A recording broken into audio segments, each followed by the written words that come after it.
been robbed! My chance to perform for the Phoenix King stolen! But I will have my audience. My star is in the ascendant, and the world shall hear me sing again. With every tide my power grows. But even I must begin in humble surroundings. Men from the old world make their colonies in the south. They shall become willing patrons of the arts. My beloved drowned, loyal stagehands and understudies will need fresh material. For that, we head to the heart of the jungle, away from Stromfells and into the realms of the cold-blooded ones.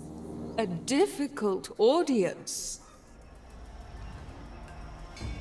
To the north and stronger tides, the new world offers opportunities for a budding starlet such as myself. There is treasure, spoils, and an ignorant yet keen audience. If I cannot sing for the elves of Ulthuan, then I shall dazzle their dark kin instead. I shall perform for the Dreadlords, for alliances, no matter how fleeting, can be made.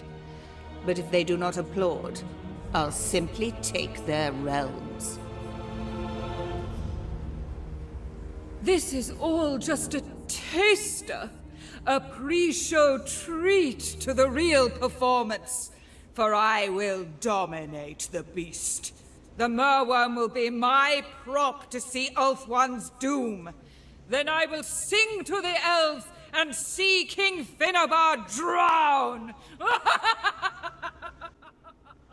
Hello, Monsters Abound here, and welcome back to Total War Warhammer 2 in a brand new campaign with the Curse of the Vampire Coast DLC. Thank you to CA for the early access. Obviously, before you ask, I'm not going to do a pirate accent, mostly because I can't be asked, but also because being from the southwest, any pirate accent I do attempt turns out to be pretty West Country, and no one wants that. So we're playing as the one and the only. She's large and in charge. You might presume she has a lot of meat on her bones, but you'd be wrong. Don't presume. It's rude. She's obviously a ghost. She has no bones, and so no meat on them. But she does have an attitude. It's Cylostra Direfin,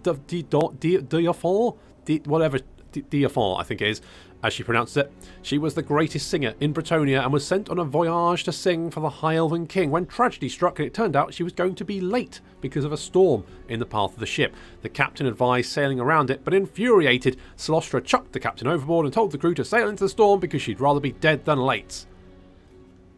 Well, got a wish. She now captains the Lamprey, her ghost ship, and seeks to kick the big old Merworm awake so she can sink Ulthuan because, well, the reason's not important, but that's the plan. So, how they play. Aminar, beneath the waves, an ancient beast stirs, having lain dormant for millennia. Many seek to kill it, while others wish to command its almighty strength themselves. Only through the use of an ancient sea shanty. Why is it always ancient sea shanties? And a legendary weapon can you hope to fell the creature and satisfy this campaign's victory conditions. Fair enough. Pirate crews and shipbuilding, enlist and expand your crew via pirate settlements or from your legendary lord's flagship. Your lord operates as a mobile fighting and construction platform independent from normal empire building and is able to recruit or construct from their flagship at sea or on land without the need of a settlement. So what does that mean? It means your legendary lord is a horde faction, effectively. A horde faction with all the benefits of being able to capture settlements. Only your legendary lord and 4 additional lords that you get through the research tree can build like this. The rest of your lords are just normal lords. They don't have any buildings. But it does mean that at least 4 or 5 of your armies are going to be effectively hordes. They can wander around. They can do whatever they like. You don't. I'm not entirely sure if you lose your last settlement whether that counts as whether you get attrition for that. That's something I haven't tested. But if so, effectively, no matter where you started, you could just go, sod it, I don't like this, I'm leaving, and sail off. Just go somewhere else. So I think that's really, if that's true, that's very exciting. So, Infamy. Infamy. They've all got it infamy. To become a legendary pirate, you must first acquire infamy through your actions. Defeating armies, capturing settlements, and establishing pirate codes will increase infamy levels. In doing so, your ranking on the list of infamous pirates will improve, raising towards the top and drawing the attention of legendary pirates in possession of the powerful verses of the Lost Sea Shanty needed for victory. So we've got a little leaderboard here. So the Baron von Heasty is at the top, and we're right at the bottom. So we need to climb this greasy pole right to the top. These blue armies are ones that are wandering the map already. These green ones, I believe, spawn when you reach the debris, the level. This thing. When you reach the number, I can't think of the word, then you get the army spawns, I think. I'm not 100% sure, I haven't got there yet. So that's infamy. And then we've got pirate coves. Pirate coves can provide a steady income and other benefits from settlements owned by other factions. These coves can be secretly developed at any port settlement, leeching from the current occupants, although they will be blissfully unaware of your activities. So we can effectively, if we capture a settlement, we get the option to capture it, we get the option to sack it, to raise it as normal, and then we get the option to establish a pirate cove. That leaves the settlement in control of the faction that originally had it, but effectively we can build a building in it, and there's 4 different ones, and they give different benefits depending on what you build there. They can be very useful, and you don't even just need to take a settlement to do it. You can actually create a pirate cove with a vampire hero, I believe. So it costs a lot of money to do it, but you can literally just set one up with an agent. So I don't know if you have to be at war with a faction. Again, something I've not tested, but very interesting.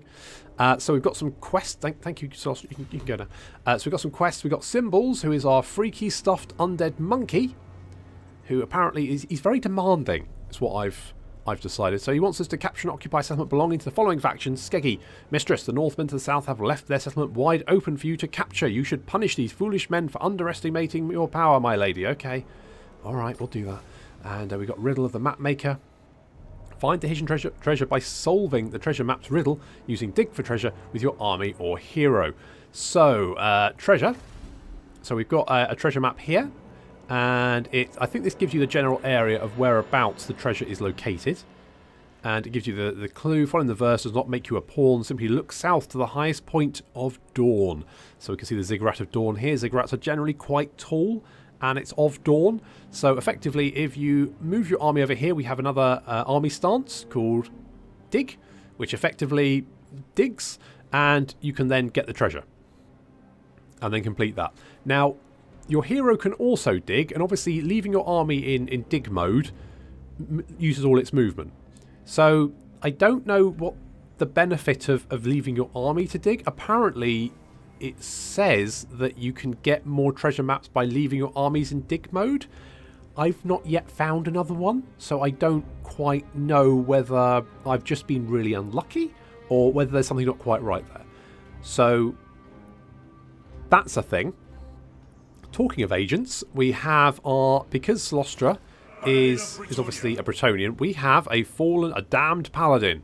A damned paladin there. Now, he's called Robert Barthélemy, but Cylostra immediately she's a larger lady.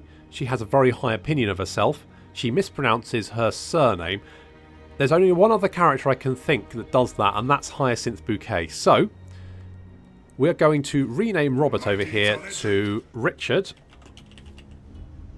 Direfin, or Direfin.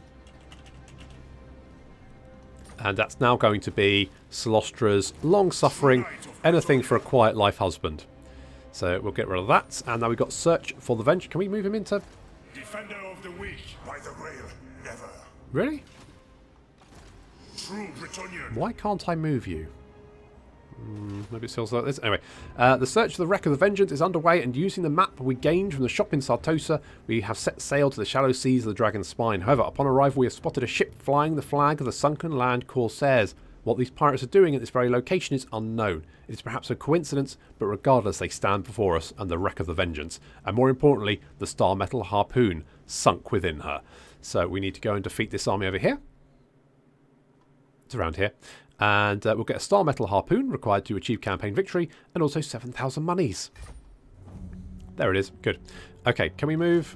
Right, there we go. It's just because I had that, I think. Right, so let's move Richard Direfin, her Cylostra's long-suffering, anything for a quiet life husband. That's canon now, by the way. So pop him in there. Okay, and Cylostra's faction traits. She's Mistress from the Deep. Cylostra's performance for the Phoenix King would have been her greatest achievement, but it was cruelly snatched away from her grasp by the cold depths of the great ocean. Now she has returned, no longer constrained by mortal bonds. Her sole purpose is to perform, to show the world she is the greatest prima donna to have ever lived and died.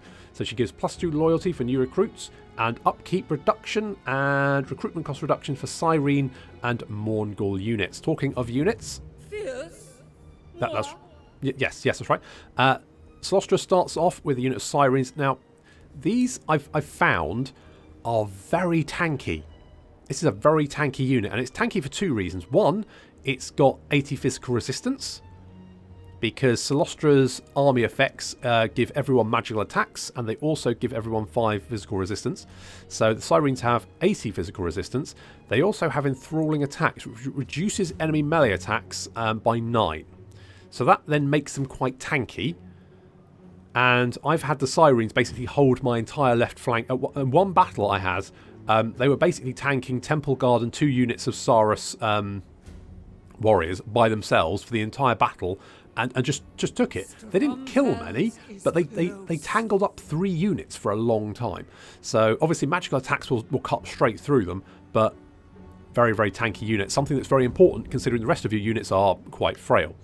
We've also got the Mongols. The Mongols are quite a fast unit. They're anti-infantry.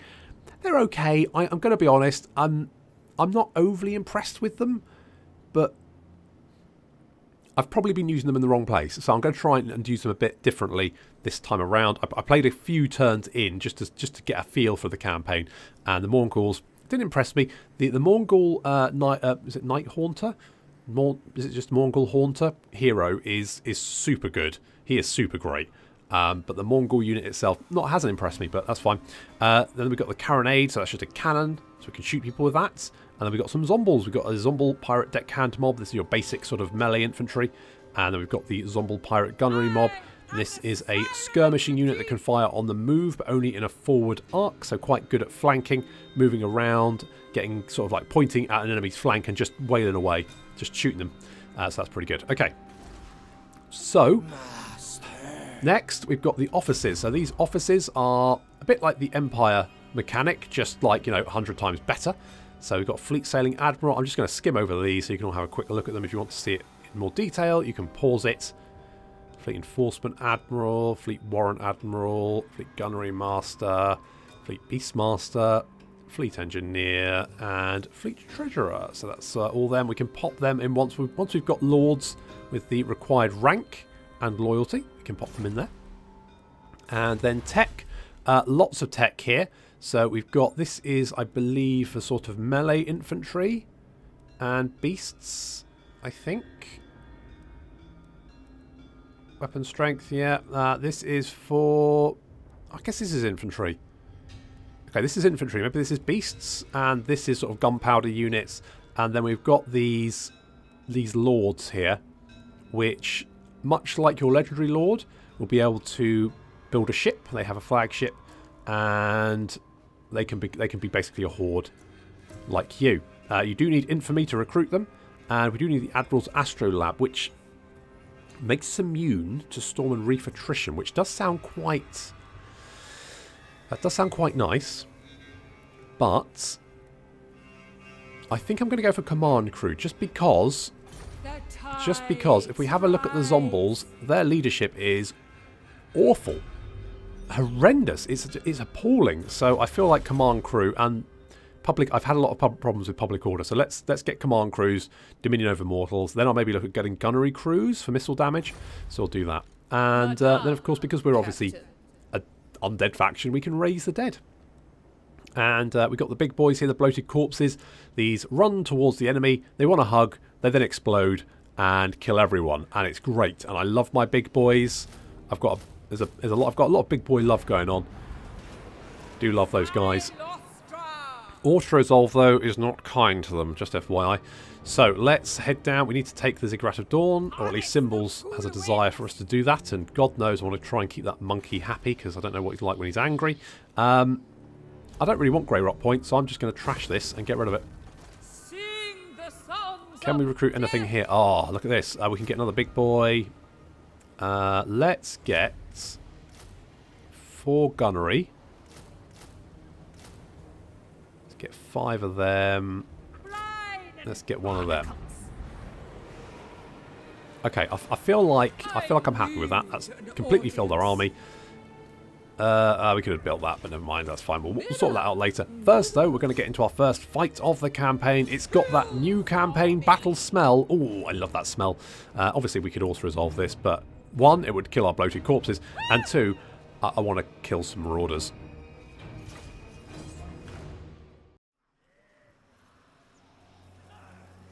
So there's Cylostra Direfin fanning herself. Very nice.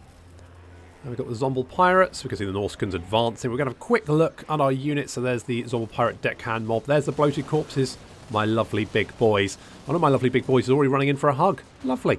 Then we've got the Zombie Pirate gunnery mob. Hand gunners are opening fire. Yeah, right. So these guys are the guys with pistols. These guys have handguns. Yeah, that's fine. Okay, we've got the Sirens hidden in the trees over here. The Mongols just moving into position. And, coming in for a hug. Sometimes love hurts, and this proves that fact. It's a shame. He just wanted some love. So the Marauders charging up the hill towards my gunnery mob, and I'm going to switch out my gunnery mob for my deckhands. Is it Kraken's Tide or something? The breath spell. There's Richard. Richard's going to go and face tank some Marauders for us. Thank you, Richard. The spells have had a massive upgrade, at least the Lore of the Deeps has, and looks absolutely fantastic. As we can see over here, as we summon the Eternal Damned Knights, whatever they are. So there's the Damned Knights Errant, there we go. Unfortunately, the Marauders, upon seeing the terrifying Damned Knights Errant, decide to run away. Broken almost immediately. How rubbish is that? Come on, guys, put up a fight. So, Knights Errant going to chase them down.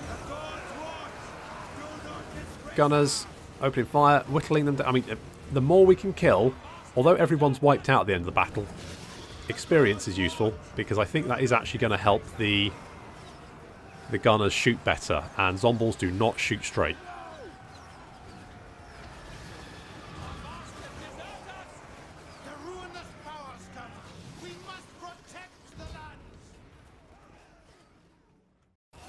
A nice easy battle to start off with there, nothing too strenuous.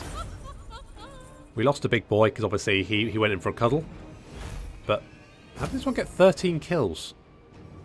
I guess they all get attributed some kills after the battle anyway? I guess so. I mean, technically you could rank a bloated corpse up then.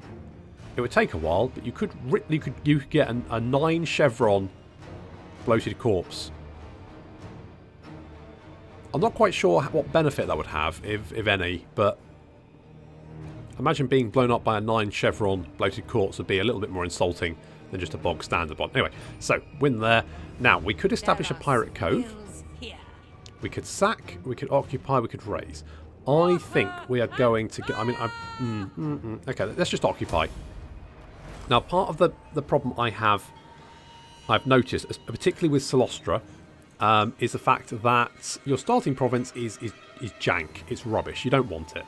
So you need to go somewhere else. You need to find somewhere else to live. Unfortunately, you're not very good at spreading vampire corruption, and the place doesn't have vampire corruption to start off with. So it's a bit of a struggle public order-wise. You can see we've got -15 public order from lack of corruption. Not great. Not much we can do about it at the moment either. So, Symbols has got yet another mission for us. Maintain control of one province, either by direct ownership or through vassals and military allies. Mistress, please push forward. I must advise you to capture this whole province in the name of the drowned. Alright, you creepy little bastard. Okay, right, Cylostra. Going to go with Route Marcher to start off with. But we can maybe just have a quick look at what sort of... skills she has. So she can ride on a rotting leviathan. there. She's got the Bordeaux Flabellum. We've got the Ghost of the Past, so this is the Damned Knights Errant, so we can upgrade them. And then, I believe these are mutually exclusive, so you can have Beyond the Realm. That turns them into a Knight of Damned Knights of the Realm. Or we can get Sacrilege, which is Damned Questing Knights. So depending on whether you want charge bonus or just more armor piercing, I guess. And then she's got her own little skill tree from the depths. So that's recruit rank and raise dead costs. Hero capacity for Mongol Haunters. Fiery Diva, so that's cooldown reduction to overcast spells. More winds of magic reduction for overcast. This gives physical resistance for bloated corpses, sirens and Mongol hunters, which means the sirens could have 90% physical resistance. Holy crap. It also reduces upkeep for bloated corpses if you love your big boys, and I do. And then we've got the Siren of the Storm, so that's base miscast chance and more winds of magic. Now, I will say that none of these skills, other than Emerging Terror, none of these skills, I guess Fiery Diva is quite nice. Siren of the Storm, though, for like an ultimate ability is a bit like, meh. It's miscast base chance, okay, good. And then 10 winds of magic is fine. It's nothing to get excited about. And then we've got her spells. So she has the Law of the Deep. So Spiteful Shot, so that increases the accuracy of your units, which they desperately need. Kiss of the Deep, which I think is just like every time you cast magic, it just causes damage to everyone on the map. There's a little breath spell there, Tide Caller. Denizens of the Deep, that will summon some Rotting Prometheans, which is quite nice. Fog of the Damned, so that's reduces melee attack and leadership. And then we've got Kraken's Pull, which is a vortex, and the Vangeist's Revenge, which is a rather brutal line. What is it? It's like a line wind. It's a wind spell, and it is it minces anything in its range. It's pretty terrifying. And then we've got the bog standard red line and the bog standard blue line, so that's all good. Okay. So we picked up Route Marcher because we want to be a little bit faster. Listen. And we are going to grab the officer's cabin. Here decisions are made, booty is split, meals are ravenously consumed, and tired freebooters rest their weary pegs. Oh, it's quite sweet, isn't it? Okay, let's end the turn. It's been an eventful first turn. Lots going on, very exciting. There's Master Mundi.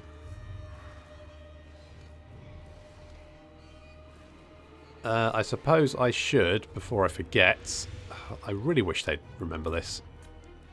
Every single time.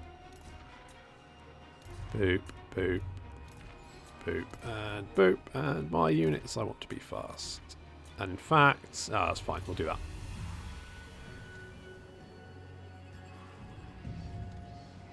We'll go with that for the moment. Right. So there's some of those freebooters. And we can see that Lost Ericsson of the Cool is over there. Should we go for the Monolith of Fallen Gods first?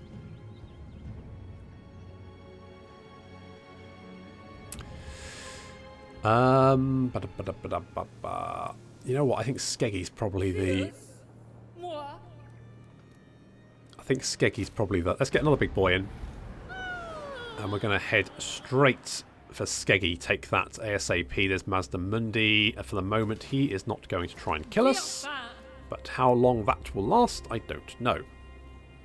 Right, so we've got a lot of things we could build here. So we've got the spar decks, that's our melee infantry. We've got the holes in the side, so that's our gunnery infantry. We've got the lookout seat, so that's our flying units. We've got the bombards, that's our artillery. Got the ship's hulls, that's our monstrous units. And then we got some benefits, so just campaign movement range and winds of magic, so that's quite nice. Upkeep reduction and vampiric corruption, that would be quite helpful. Basic wooden hull, pirate crew capacity and casualty replenishment rate, again quite nice. And heavy ballast. Pirate growth and unit experience, again quite nice. And then we've got the dart launcher, so we need this to complete the campaign. So this is required to achieve campaign victory. It gives us more melee defense when defending, gives more missile damage for our artillery, and gives us army ability number of uses, so we can then get, I think these are like bombard abilities, like for the Black Ark, I think. And then we've got a special building here. We've got Cylostra's Balcony, which is going to give public order, leadership, and casualty replenishment rate. Now, Now, there's two issues I've got. The first is that our public order at the moment is going to be flippin' horrendous because we have no vampiric corruption. So, vampiric corruption would be good to have. However, if we take Skeggy and the surrounding settlements, they'll all be at level 1, which means we won't have any recruitment buildings, which means if there's no dead to raise in the province, we effectively have no more recruits. So, do we maybe want to go for like the holes in the side, or just reduce the upkeep? Because if we get 3,200, we could get the captain's cabin and get a vampire fleet captain. If we could get a vampire fleet captain with the lore of vampires, then obviously we can heal our units, which feels pretty strong. So there's a lot of options that I'm mulling over. I think for the moment we're going to hold off. I think having the vampire fleet captain with the lore of vampires is just too good to pass up. So we're just going to hold off for the moment, and we're going to go and deal with Skeggy next. Okay, Mazdamundi's leaving the Monolith of the Fallen Gods.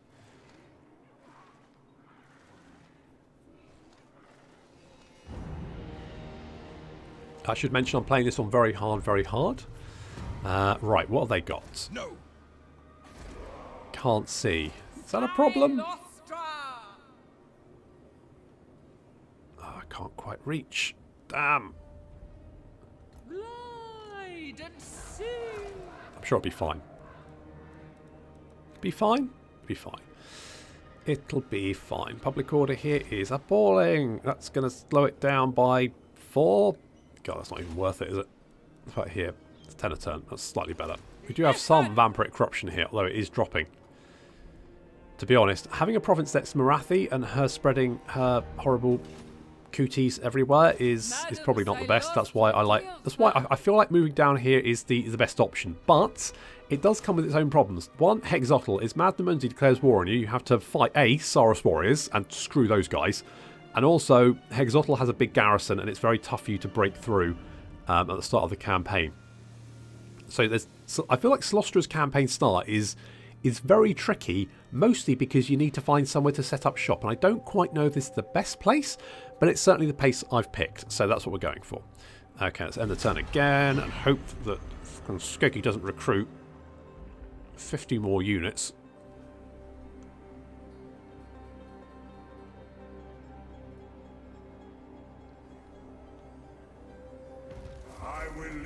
Okay, we've got command crews, that's more leadership. Oh, that's a lot. Okay, are we going to be okay? Yeah, it'll be fine.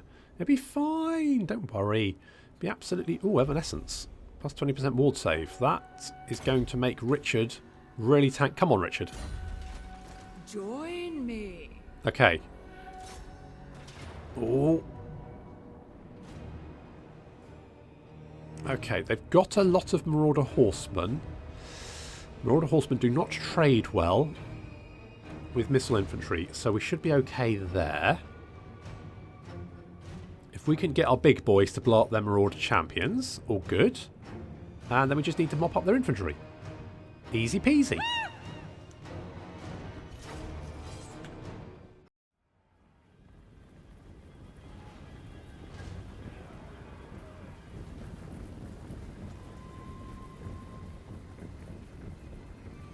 Definitely a lot more Marauders than previous. We've also got Marauder Horsemen trying to flank around behind us. So, the gunnery mobs moving on the left and right flank to try and fend them off. The Mongols were hidden in the forest, but I didn't want to get them sniped by the Marauder Horsemen, so we pulled them back behind our line. The Sirens holding up the right flank. More gunnery mobs on our right flank as well to fend off yet more Marauder Horsemen. And then our gunners opening fire.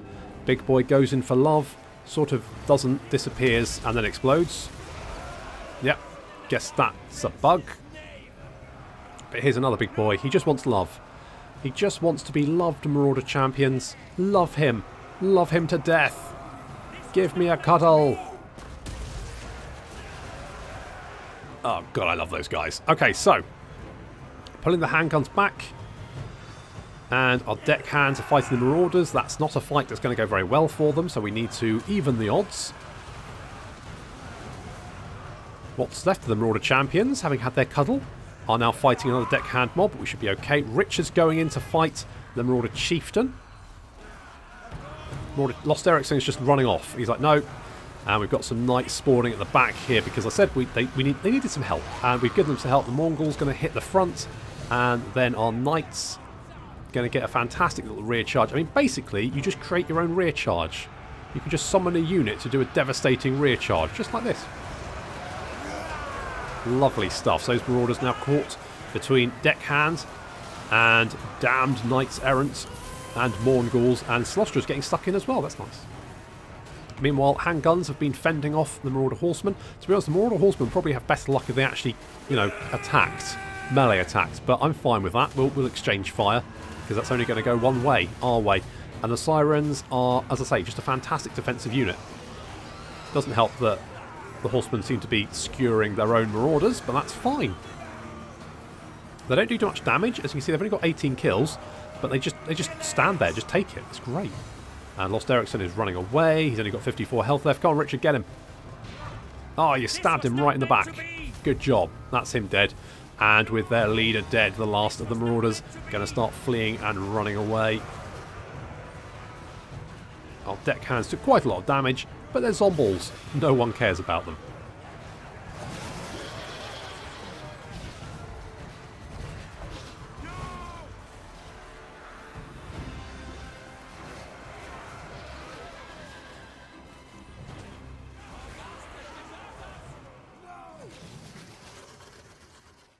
A little bit more hairier than last battle, but that's still a win. Killed a lot of Marauders. And we are definitely going to occupy Skeggy and get an obsidian lodestone, which is...